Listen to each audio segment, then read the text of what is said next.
Hello and welcome to ETAuto Leaders Speak. This is a program where we try to bring in top industry leaders to talk about the situation and the plan of the company. And today we are lucky to have been joined by Mr. Martin Schwenk, who is MD and CEO of Mercedes-Benz India. Mercedes-Benz is India's largest luxury car manufacturer, having India is one of the largest product portfolio, even for the mass, bigger than or almost equal to the mass segment manufacturer Maruti Suzuki India Limited. They have over 100 sales network spread across the country. Today, they are planning to launch their first electric SUV EQC, and as I learned from the sources that they are going to expand this EQ portfolio in a much bigger way to understand how the recovery also in luxury segment shaping compared to the mass segment. We have learned that the company has been able to achieve about 80% of the pre-COVID era, and how does it look like going forward? Thank you, Martin, for joining us today, and it's always pleasure talking to you. To begin with, can you give us a sense? Electric vehicle, this is your first electric vehicle, and in times like this when people probably look forward to a more stable, reliable or legendary technology, you are introducing electric vehicle. What's the sense behind it? And not only introducing electric vehicle, but you have a beefed up or very strong plan in electric space. Yeah, I think we have to look into the bigger picture. Mercedes is totally on a journey which we call Ambition 2039. It's about developing a sustainable future. It's about carbon dioxide neutral footprint as a company, and that's also true for products. And quite clearly, the cars are the cornerstone of this development. And what we believe is, we believe the time is ready. We see a lot of traction. People are asking us, what are you doing? We see more and more customers really being interested. They get aware about environmental situation and questions, and they want to act in a responsible, in a sustainable way as well. So we believe the development is as such that it's a good moment to launch the vehicle. It's also, I think, helpful that the government policies in that direction are also supportive. You have reduced GST, drastically reduced GST. You pay like 5% only compared to a combined CST and cess, which would be around 48 to 50%.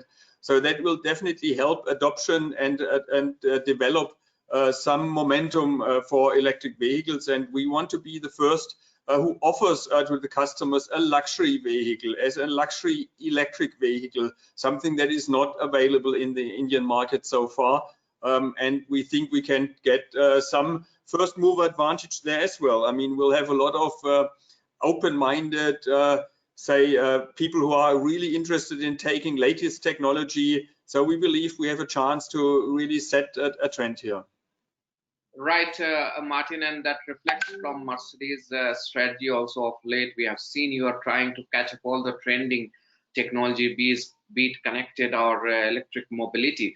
But looking at the entire, luxury car segment or entire luxury space, we don't see the buoyancy in luxury space as much as we see in the mass segment when it comes to bouncing back. Look at the mass segment passenger vehicle. The recovery has almost been more than the pre-COVID times. The volumes are more than pre-COVID times. In luxury, hardly 60–70% of the volume of pre-COVID has returned. In such a time, how do you see the future shaping in terms of demand, especially when we are entering into the festive season? That is one of the best seasons for sale. What are your hope and expectation for this?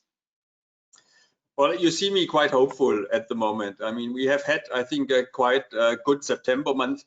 We could see month over month a growth of around actually more than 25%. And you already mentioned, by now we are at 80 to 80% of our pre-COVID volumes.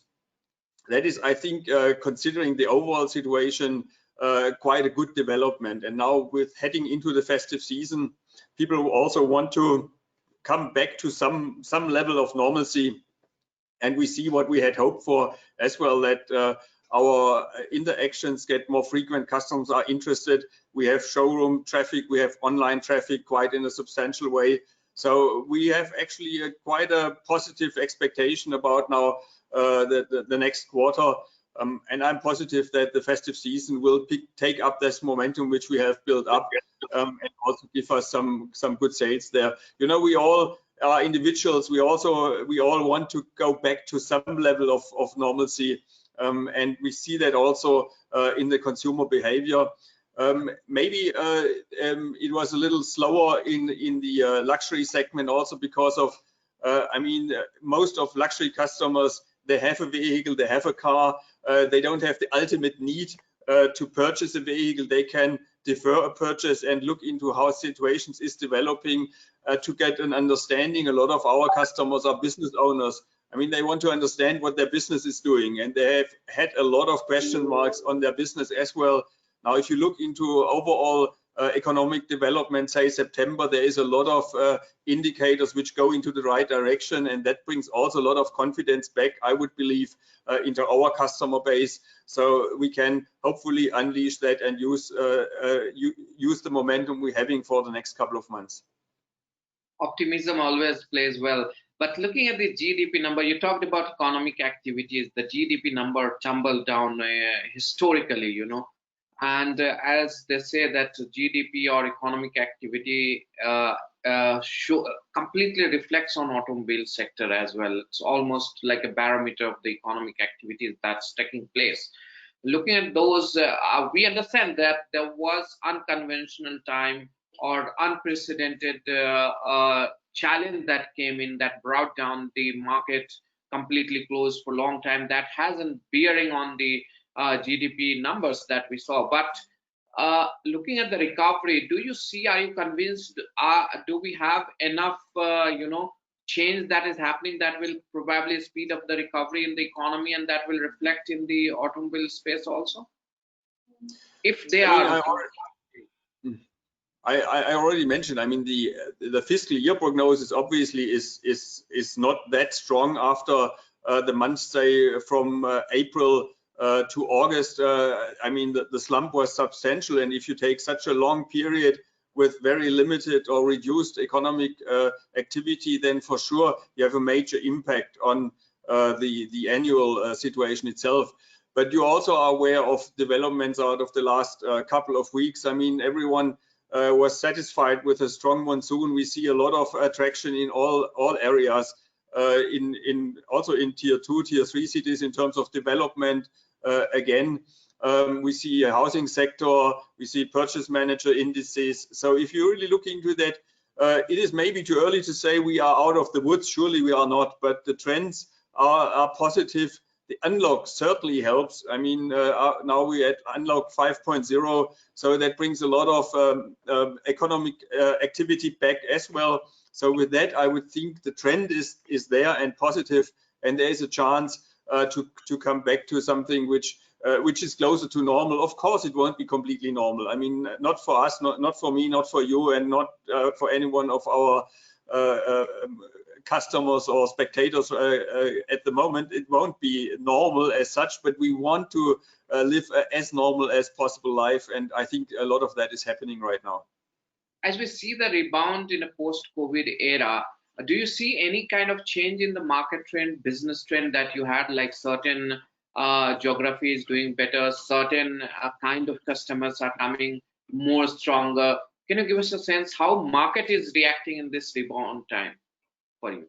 I mean, for sure, we see some trends. For example, we see a trend that some customers prefer now using road instead of say flying, yeah, in distances which 5, 6, 8 hours in the past, I might have not been keen in putting themselves into a vehicle. So we see, for example, some demand in intercity travels, and that causes, for example, traction on the E-Class, where you have a comfortable car traveling also between cities. So there is some motivation in these areas. We see trends, for example, used cars are very attractive. We have additional traction there.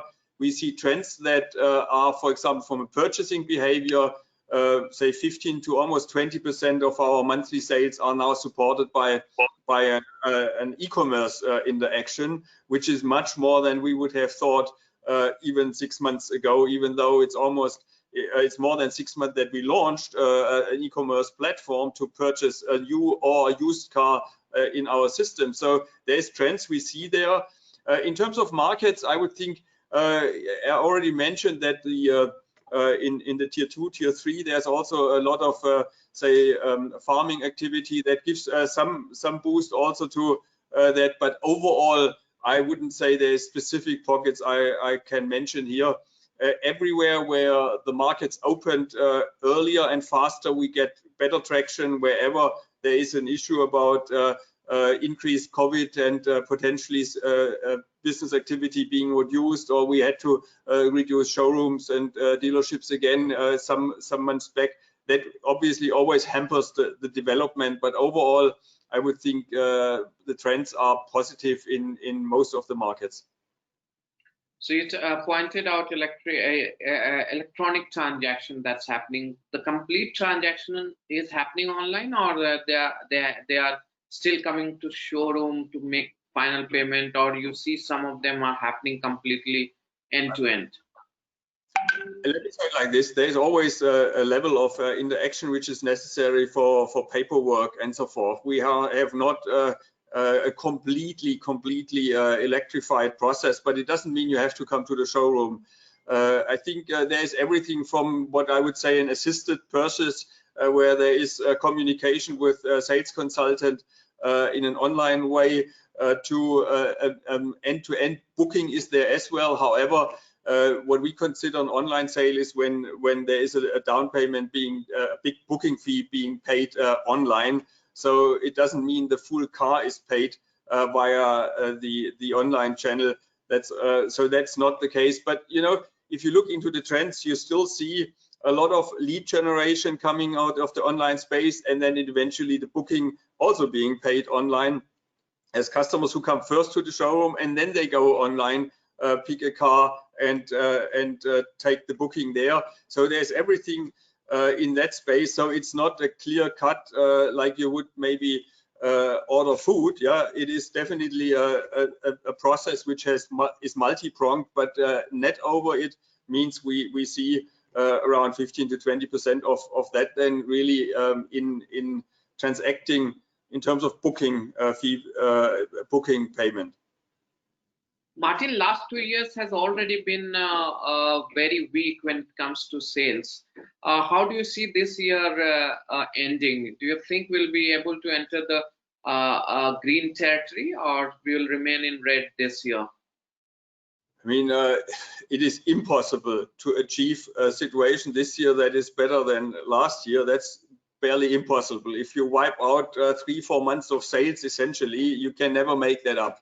Yeah, and I mentioned already we had 70-80% of sales. So in the luxury segment, we should expect the whole year maybe 40% down, maybe 50% down.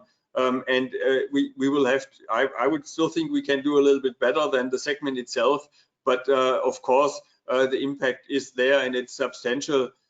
So I think that is if you just look into the period, say late March till August, it's just too much time which we lost in selling cars. And now when coming back, I think, you know, if we are in November, December on levels that are comparable with previous years, then we can be how can I say, positive about then 2021. Let's come back to your today's star that is going to come to India, that's EQC.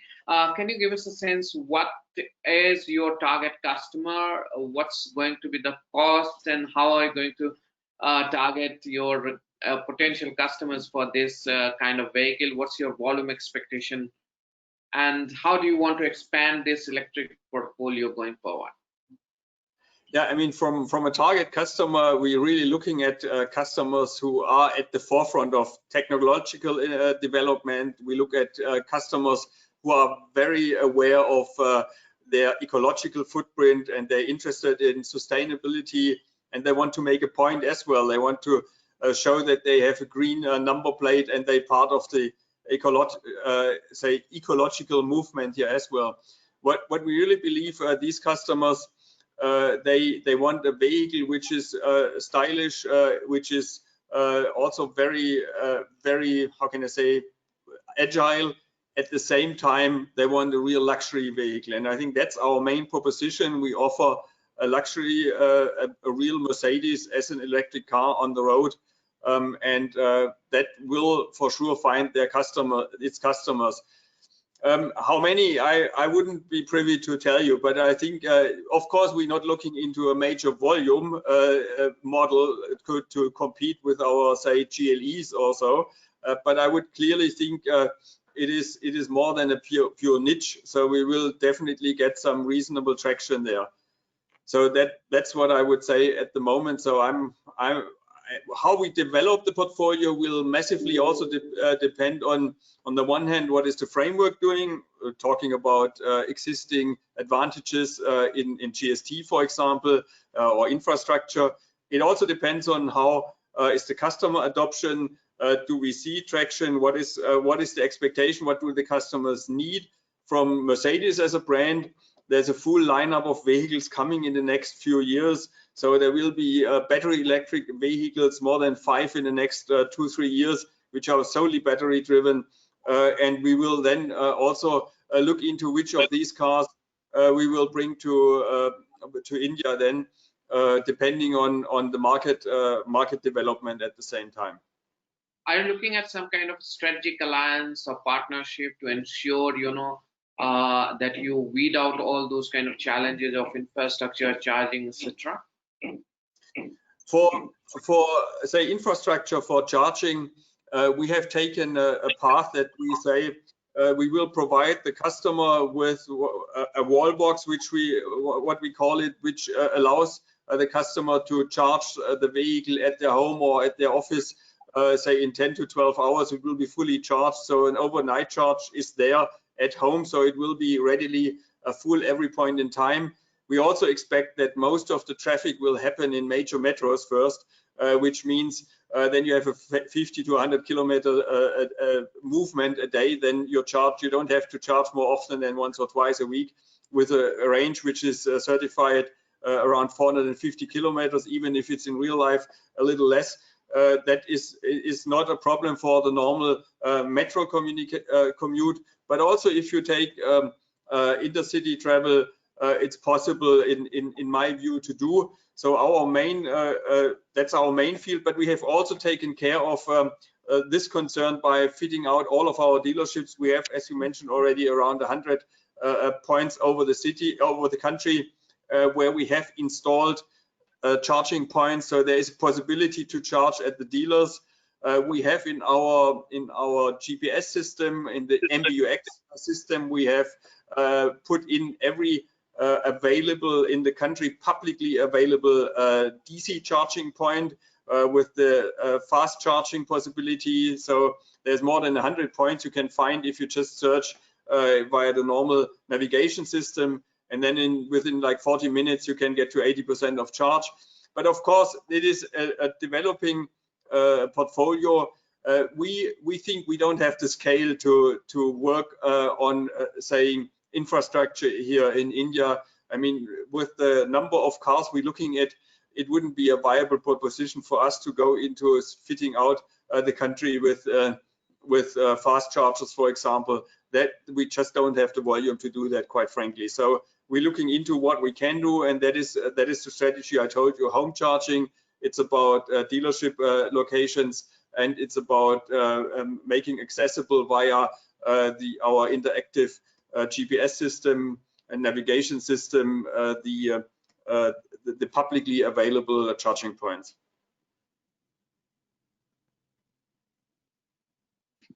Thank you, Martin. One last question: how much is it going to cost to the people? Don't worry, this will go live after you launch it. Okay, because I wasn't sure that was the question I wanted to ask. So we'll launch the car today. We launched the car today at 99.3 lakh, which I already mentioned. For the first 50 cars, it comes not only with the wall box and installation to that, it also comes with a 5-year service package, 5-year warranty, and it comes with an 8-year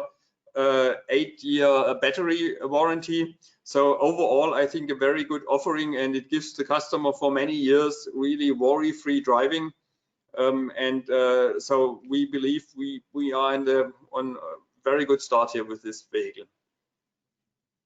Thank you so much, Martin, for joining ETAuto Leaders Speak today. Thank you so much for watching ETAuto. Stay tuned. Listen to ETAuto, read ETAuto, and watch ETAuto for more insights and updates on automotive industry. Thank you so much once again. Thank you, Nave. Cheers. Thank you.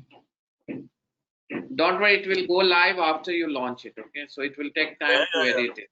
I wasn't sure. Yeah. I will not ask that question. Yeah.